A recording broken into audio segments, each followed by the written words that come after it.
প্রিয় বন্ধুরা, আপনারা আমার সাথেই থাকেন। এক চাচা কে দেখতে পাচ্ছি দোকান নিয়ে বসে আছে খুব মন খারাপ করে। তো আজ যাই চাচার জীবন কাহিনী শুনি, কেন তার মন খারাপ। আপনারা আমার সাথেই থাকেন। আসসালামু আলাইকুম। ওয়ালাইকুম সালাম। ভালো আছেন চাচা? হ্যাঁ, আছি ভালো। তো যাই হোক চাচা, আপনি এই দোকানদারি কতদিন থেকে করেন? আজ 26 দিন থেকে। এই দোকানদারি আজ 26 দিন থেকে করেন? হ্যাঁ, 26 দিন থেকে। তার আগে কি করতেন?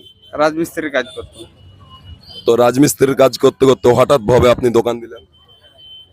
ব্রেন স্ট্রোক দুইবার হয়েছে, প্যারালাইসিস হয়ে গেছিল আমাকে। ওই জন্য আমি কাজ করতে পারি না, তার কারণে এই দোকানটা দিয়েছি আমি।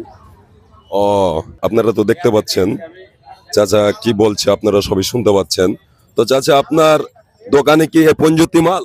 এ পঞ্জতি মাল, আমার পয়সা কড়ি নাই, আমি এত দূরই তুলেছি।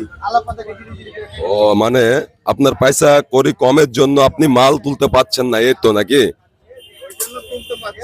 এবং আমার ক্যাশ পাতি নাই, আমি অভাবী, আমি কোথায় পাবো, কার কাছে ধার করবো? এই জন্য আমি যেটুকু পেরেছি সেটুকু নিয়ে আমি উঠেছি। এত দূরই শেষ আমার। তো আপনার কাকা বাসা কোথায়?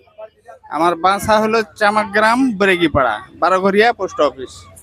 ও, তো চাচা আপনার বয়স কত হবে? আমার বয়স 55 হয়ে যাবে। ও, আপনার বয়স 55। তো ফ্যামিলিতে সদস্য আপনার কে কে আছে? আমার দুই মেয়ে, এক ছেলে, আমার স্ত্রী, আমি। মেয়ে দুটার বিয়ে হয়ে গেছে, ছেলে একটা 13 বছরের। ও, মানে ছেলেগুলো কোনো ইনকাম করতে পারে না? না, কয় বছরের? 13 বছরের ছেলে। ও, তো যাই হোক, আপনারা তো দর্শক দেখতে পাচ্ছেন চাচা অনেক গরিব মানুষ। চাচা দোকানটা দিয়ে আজ 26 দিন হয়েছে। টাকা পয়সার জন্য চাচা সেরকম মাল টাল তুলতে পারেনি। আপনারা তো দেখতে পাচ্ছেন চাচার দোকানে কি মালটা আছে। তো দেখা যাক আমরা চাচাকে কি দিতে পারি বা কতখানি কি দিয়ে চাচাকে খুশি রাখতে পারি। তো চাচা, আমরা কিছু গিফট করলে আপনি কি নিবেন? হ্যাঁ, ওইভাবে দিলে আমি নিব।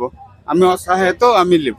এই যে দেখতে পাচ্ছেন আমার প্রাণপ্রিয় বন্ধুরা, চাচা একদম অসহায় মানুষ। তো এখন আমার সম্বলে যেটি হবে আমি সেটিক দেবো। নেক্সট টাইম আবারও চাচার সাথে আমি দেখা করে আবারও আমি বেশি কিছু দেওয়ার চেষ্টা করব। তো আপনারা আমার এই ভিডিও গুলা বেশি বেশি শেয়ার করবেন, আমার পাশে থাকবেন। আমি জানি নেক্সট টাইম চাচাকে আরো কিছু দিতে পারি, এই সহযোগিতা আপনারা করবেন। আর আমার প্রবাসী ভাই ও বোনেদেরকে বলছি, আপনারা আমার দিকে একবার চোখ তুলে তাকান, কারণ আপনি তো বুঝতে পারছেন আপনারা আমার কাছে সেরকম কিছু নাই। আমি এমনকি বড় লোকের ছেলে তাও না, আমি গরিবের ছেলে। এই তো আমি গরিবের ছেলে, আমি গরিব মানুষদের পাশে থাকি। আপনারা আমাকে হেল্প যদি করেন, তো আমি আপনাদের টাকা পয়সা নিয়ে আমি গরিব দুঃখী মানুষকে আরো কিছু দিতে